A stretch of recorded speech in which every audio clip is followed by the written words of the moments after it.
Hello at welcome sa ating channel. Ngayong araw, pupuntahan natin ang mga abandonadong bayan sa iba't ibang panig ng mundo. Anong nangyari? Bakit nga ba pinili ng mga residente na iwanan na lang ang kanilang bahay at lupa? Pero bago natin simulan, inaanyayahan kita na i-like mo na ang ating video dahil malaking tulong po yan para sa aming mga content creator. Maraming salamat po. Pag sinabing abandonado, parang nakakatakot pakinggan, di ba? Pero ibahin mo ang bahay dito dahil taglay ng mga gusali ang natatanging ganda ng pinagsamang istruktura at kalikasan. Kilala ang lugar sa tawag na Green Village na matatagpuan sa China. Ang bayan ay dating maunlad na fishing village, ngunit ngayon nagsisilbi na lamang itong display sa gitna ng kabundukan. Iniwan ng mga residente ang kanilang bahay upang lumipat sa lungsod. Ito ay para sa mas maraming oportunidad, trabaho, edukasyon at mas maayos na pamumuhay. Isa pang dahilan sa pag-alis ng mga residente ay ang mahirap na daanan, masikip, matarik, limitadong akses sa kuryente at tubig. Sa paglipas ng panahon, kalikasan na ang nag-take over para sakupin ang lugar. Sa ngayon, kilala ang Hutuan bilang village overtaken by nature. Ang Green Village ng Hutuan ay isang patunay na talaga namang nature's do wonders.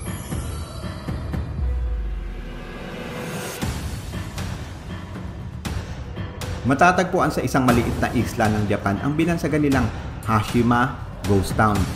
Ang lugar ay kilala rin sa tawag na Battleship Island. Noong 1800, natuklasan dito ang coal deposits kaya't naging kilalang maunlad na minahan ang isla. May mahigit 5,000 bilang ng residente ang nanirahan sa lugar. Karamihan ay minero kasama ang kanilang pamilya. Ngunit sa paglipas ng panahon, nawalan ng kabuluhan ang coal dahil sa paglipat ng Japan sa petroleum bilang pangunahing mapagkukunan ng enerhiya. Kaya noong 1974, tuluyan ang isinara ang minahan at dahil wala ng trabaho, ang mga tao ay iniwan ang isla. Mula noon, ang Hashima ay naging alaala na lang ng nakaraan. Sa ngayon, ito ay simbolo na lamang ng isang mabilisang pag-angat ng ekonomiya ng bansa kasunod ang mabilisang pagbagsak ng industriya nito.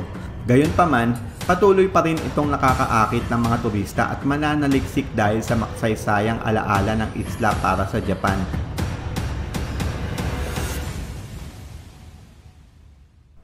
Ang bayan ng mga inabandonang kastilyo. Matatagpuan sa Turkey ang magagarang kastilyo na parabang bahay ng mga hari at reyna. Tinatawag ang villa bilang Burj al-Babas.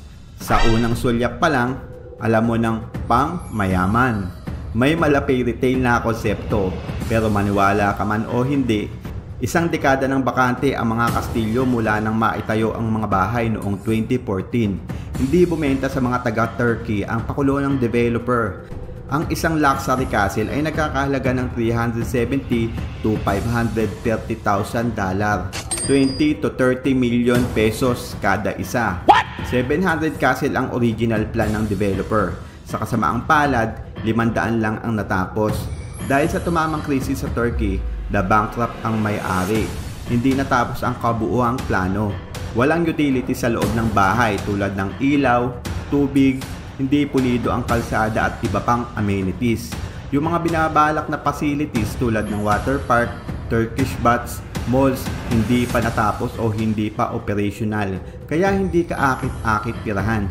Sa madaling salita, palpak ang plano ng developer. Ang Burj al-Babas ay isang bayan ng mga kastilyong walang hari. Isang paalala na kahit ang pinakamagarbong pangarap ay pwede pa ring maglaho sa isang iglap kung walang malinaw na plano. Ang pagtatayo ng bahay sa mataas na lugar ay isa sa pinaka-praktikal na gawain ng old civilization. Maraming dahilan kung bakit pinipili nilang mamuhay sa mataas na lugar. Una, proteksyon laban sa kaaway. Madali nga naman makita ang paparating na panganib, hindi basta-basta naaakyat ng mababangis na hayop. Pangalawa, hindi sila binabaha pag nasa mataas na lugar. Pangatlo, mas malamig at may preskong hangin. Pang-apat, may magandang tanawin. At panglima, para sa relihiyon at kultura. Ganyan ang ginawa ng mga taga-Krakow medieval city ng Italy noong unang panahon. Sa rurok ng katanyagan ng lugar, naging masigla ang komunidad at puno ng buhay ang mga kalye at bahay. Ngunit noong 1963, nagsimula ang paglisan ng mga residente matapos maranasan ang malalaking landslide na nagdulot ng bitak at pinsala sa mga gusali. Pinalala pa ito ng isang malakas na lindol noong 1980 na tuluyang nagpatigil sa pamumuhay ng mga residente. Ngayon, nananatiling isang ghost town ang Krakow, puno ng abandonadong gusali, lumang kalye at istrukturang pinaglumaan ng panahon. Ang lugar ay nagsisilbing pasyalan, bukas para sa mga turista, photographer at mga otoridad. Welcome sa Sitio Paryahan, Taliptip. Halos lamunin na ng dagat Ang binansagang a community sent to extinction by climate. Ang dating masiglang bayan, ngayon mistulang palamuti na lang ang mga bahay sa gitna ng karagatan. Matatagpuan ang Sitio Paryahan sa Bulacan, lugar kung saan may pinakamaraming kaso ng maanumalyang flood control project. Ang pangunahing dahilan sa paglubog ng mga kabahayan ay land subsidence o paglubog ng lupa. Ito ay dahil sa ginagawang reclamation project ng Manila International Airport. Base sa audit reports ng COA, doble-doble ang claim ng accomplishment sa 1st District ng Bulacan. Ang Bulacan ay may 668 flood control projects mula July 2022 hanggang May 2025. Ang kabuuang pondo, 44 billion pesos. Grabe, ang kakapal talaga ng muka. Nang i-audit ang mga nasabing project, puro non-existent o ghost project. Kaya ang dating bayan ng Sitio Taliptip ngayon ay nagmistulang ghost town. May ulat noong 2020 na 7 pamilya na lang ang natirang naninirahan sa lumubog na bayan. Ang mga abandonadong bahay, paaralan at kapilya ay nanatiling nakalubog sa tubig. Kaya naman pinili na lang ng mga residente na umalis sa lugar dahil maraming buwaya sa dagat. Ang Sitio Paryahan, Taliptip ay nagsisilbing paalala ng isang komunidad na unti-unti nang binabawi ng kalikasan. Isang bayan na ninakawan ng pangarap dahil sa kasakiman ng mga namumuno. Ang Ashgabat ay ang kabisera ng Turkmenistan, kilala sa mga marangyang puting gusali at grandiosong arkitektura. Ngunit sa kabila ng mga modernong istruktura, ang lungsod ay tila isang ghost city, maluwang, tahimik at halos walang tao. Sa ilalim ng pamumuno ng dating presidente na si Sapar Murat Niyazov, ipinagawa niya ang gusali upang ipakita sa buong mundo ang makabago at marangyang imahe ng Turkmenistan. Ang lungsod ay isinailalim sa malawakang pagpapaganda, kabilang ang pagtatayo ng mga puting marmol na gusali at mga monumento. Pati na rin ang pagtanggal ng mga lumang istruktura na hindi tumutugma sa bagong imahe ng lungsod. Ipinagbawal din ng dating presidente ang ibang kulay ng sasakyan, puti at silver lang ang makakapasok sa lungsod. Gayunpaman, ang mga grandiosong proyekto ay nagdulot ng mga issue tulad ng hindi sapat na serbisyo ng tubig at kuryente para sa mga residente. Dahilan kaya marami sa mga bagong gusali ay nanatiling bakante. Ang Ashgabat ay isang halimbawa ng isang lungsod na itinayo upang ipakita ang kapangyarihan at kayamanan, pero sa huli, palpak. Isang bayan sa kabundukan ng Georgia ang piniling iwan ng mamamayan dahil sa pait ng nakaraan. Ito ang Akarmara na naging tahanan ng mahigit 20,000 katao noong 1970. Ang mga gusali nito ay itinayo noong 1940. Karamihan ay gawa ng bihag ng Aleman noong ikalawang digmaang pandaigdig. Noong 1992, ang digmaang Abkhazian ay nagdulot ng malawakang pagkawasak sa mga kabahayan. Napasailalim ang lugar sa labanan na tumagal ng 400 araw. Ang gera ay nagresulta sa pagkasira ng mga infrastruktura. Kaya minabuti na lang ng mga residente na lisanin ang syudad dahil anumang oras ay pwedeng gumuho ang bahay. Mula sa dating hindi mahulugang karayom na lungsod, ngayon ay balot na ito ng katahimikan na ang tanging nakikinabang ay ang kalikasan. Sa ngayon, nananatili na lang ang Akarmara bilang isang alaala ng mapait na nakaraan ng digmaan. Alam mo ba na may own version din ng Disneyland sa Pilipinas? Ito ang fantasy world na matatagpuan sa Lemery, Batangas. Sinimulan itong gawin noong 2001 at hanggang ngayon, hindi pa rin matapos-tapos. Base sa report, ang kabuuang nagastos sa Disneyland ng Pilipinas ay nagkakahalaga ng 1 billion pesos. Pero 2001 pa yun ha. Kung i-convert natin ang inflation mula noon hanggang ngayon ay papalo ito ng 2.7 billion pesos sa pera natin ngayon. Base sa developer, kung hindi kinulang ang pondo, plano sana nilang maglagay ng hotel na may 500 kwarto, isang golf course, theme park, sports club, resorts at maraming rides. Parang mga sikat na Disneyland lang sa ibang bansa. Ngunit gumuho ang pangarap nila na magkasakit ang may-ari, naging dahilan sa pagkahinto ng proyekto. Sa ngayon, binibenta ito ng may-ari sa halagang 5.5 billion pesos. Hindi pa rin operational ang mga rides ng pasyalan. Nalalaglag ang pintura, puno ng hindi natapos na bahagi. Sa kasalukuyan, ginagamit na lang ito ng mga turista para sa photoshoots o tanawin dahil sa medyo eerie pero aesthetic na itsura ng Philippine Disneyland.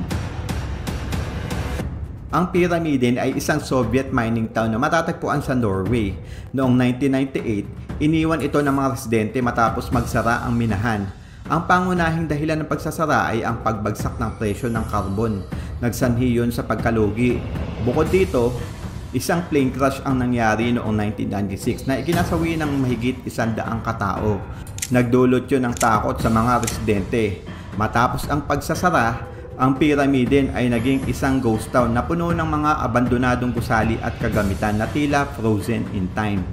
Noong 2007, sinimulang i-renovate ang lugar upang gawing atraksyon panturista ang bayan. Ang Pyramiden Hotel ay muling binuksan noong 2013.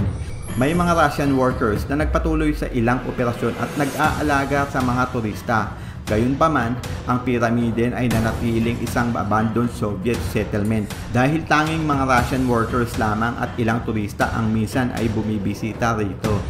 Ito'y upang makita ang mga Soviet monuments tulad ng bust ni Lenin at mga Soviet-era buildings na nagsisilbing alaala ng nakaraan.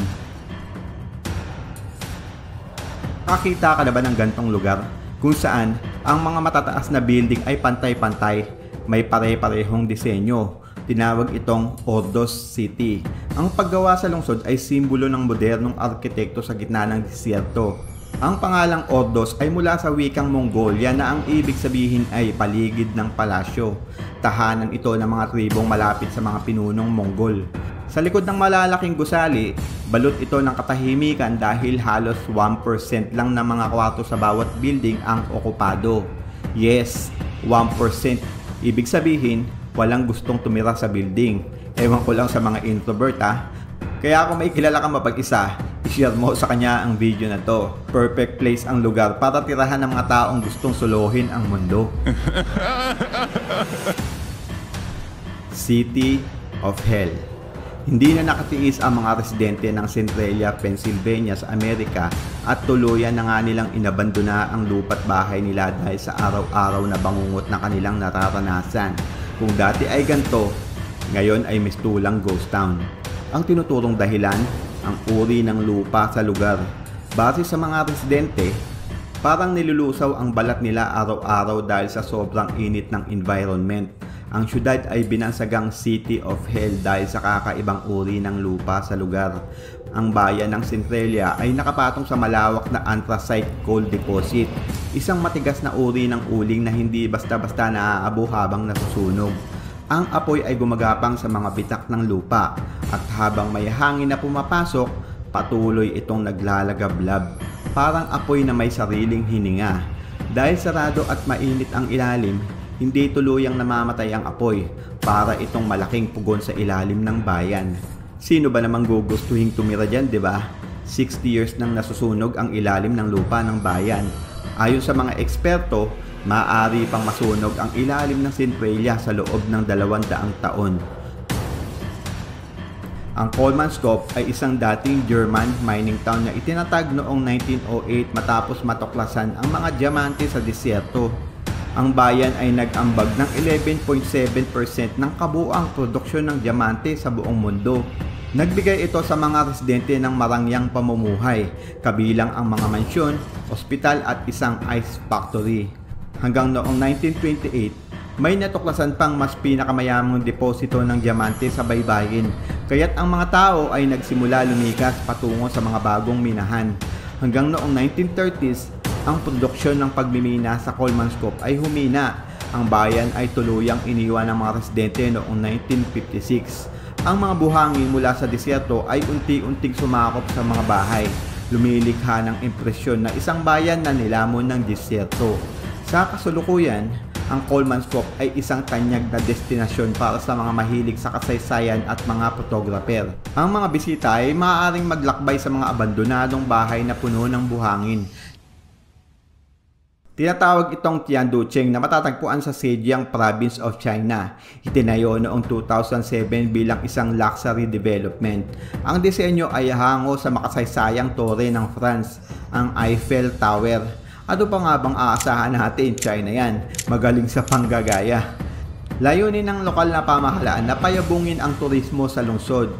Ngunit nahirapan sila sa iba't ibang hamon dahil bukod sa malayo ang lokasyon mula sa pangunahing transport hubs, mataas ang presyo ng real estate. Kulang din sa mga pangunahing pasilidad tulad ng paaralan, ospital at shopping centers. Dahil dito, maraming ari-arian ang nanatiling bakante at kakaunti ang permanenteng residente. Bagamat may mga hakbang upang mapabuti ang infrastruktura at buhay sa lugar, nananatili itong simbolo ng ambisyon at ng mga urban planning challenges sa modernong China na hindi natupad. Sa unang tingin, aakalain mong nagmula pa ito sa ibang planeta. Ito ang Sanchi UFO houses, mga estrukturang hugis flying saucer. At oo, tinirahan ito ng mga tao noong unang panahon. Maituturing na advance ang architectural design ng proyekto dahil itinayo ito noong 1978. Ginawa ang mga gusali para magsilbing bahay bakasyonan ng mga sundalong Amerikano. Sa halip na maging pahingahan, pinili na lang ng mga nakatira na abandonahin ang syudad. Ito'y dahil sa mataas na gastos, kakulangan sa pondo at sa maraming aksidenteng naganap. Kung saan may mga taong nasawi at meron din naglaho na lang na parang bula. Dahil sa samot-saring problema, nilisan na lamang ng mga manggagawa ang lugar. Ang dating simbolo ng pag-unlad, tahimik ng nilamon ng kalikasan. At ang kapaligiran, binalot na lamang ng nakakabinging katahimikan. Noong panahon ng Khmer Empire, ang Angkor Wat ay sentro ng relihiyon, kultura at pamumuhay ng mga taga-Cambodia. Isa ito sa pinakamalaking lungsod sa mundo noong 12th century. Kilala ang templo sa kanilang advanced architecture. Subalit nang dumating ang matitinding tagtuyot at pagbaha, nasira ang mga sistemang iyon at bumagsak ang produksyon ng kanilang pagkain, kaya't humina ang kanilang ekonomiya. Kalaunan, sinakop sila ng mga Siamese mula Thailand, kaya naman napilitan silang lisanin ang kabisera. Unti-unting inabandona ang Angkor Wat. Sa loob ng ilang siglo, nabalot ito ng makakapal na puno at ugat. Ang palasyo ng Angkor Wat ay nanatiling sikreto sa loob ng mahabang panahon, isang kastilyo na nakatago sa loob ng gubat. Hanggang sa muli itong matuklasan noong 1800.